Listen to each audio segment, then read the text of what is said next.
Hi, we are going to be talking about independent and dependent variables. Same thing we've been talking about the whole time, except now we're going to be calling them independent and dependent. Also, you're going to hear the words input and output.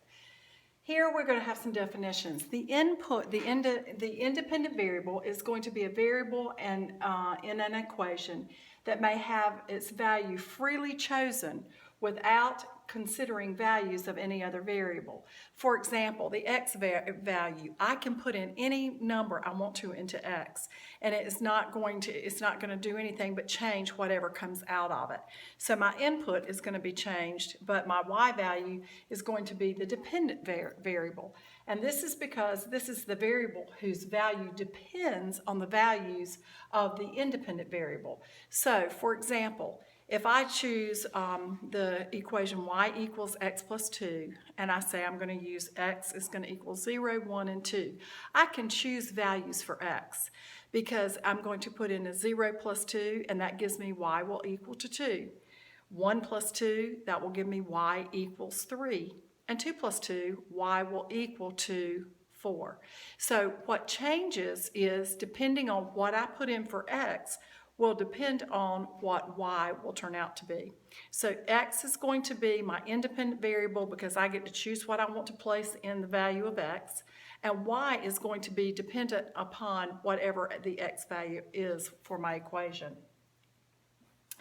If I have an example like y equals 3x minus 2, the independent variable is the x variable. That means that whatever I put in for x is going to change whatever is going to happen and going to give me for y.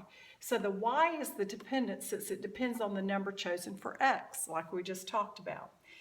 The final solution of the equation, which is going to be our y value, that is going to tell us what the equation is equal to, depends on the value of x. And the independent variable, which can be changed. X is the independent variable, so I could change this to a 0. I know that 3 times 0 is going to give me 0, minus 2 is a negative 2 for y. But if I put in 1 here, I know that 3 times 1 is going to be 3, minus 2 is going to be 1. So whatever I put in for x is going to change whatever this y value is going to be.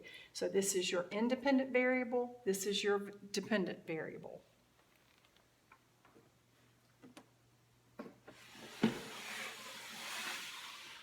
So let's look at this another way. Changing the x, or the independent variable, causes change in the dependent variable, which is y, which is going to be the solution. The dependent variable depends on the independent variable. So the independent variable is x. You can think of it as the X chromosome is for a woman, and we are very independent. Y chromosome is for the man, and men are very dependent on women.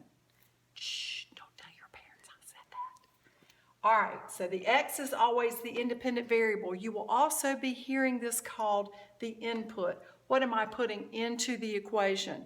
Okay, that's where I'm going to place the x.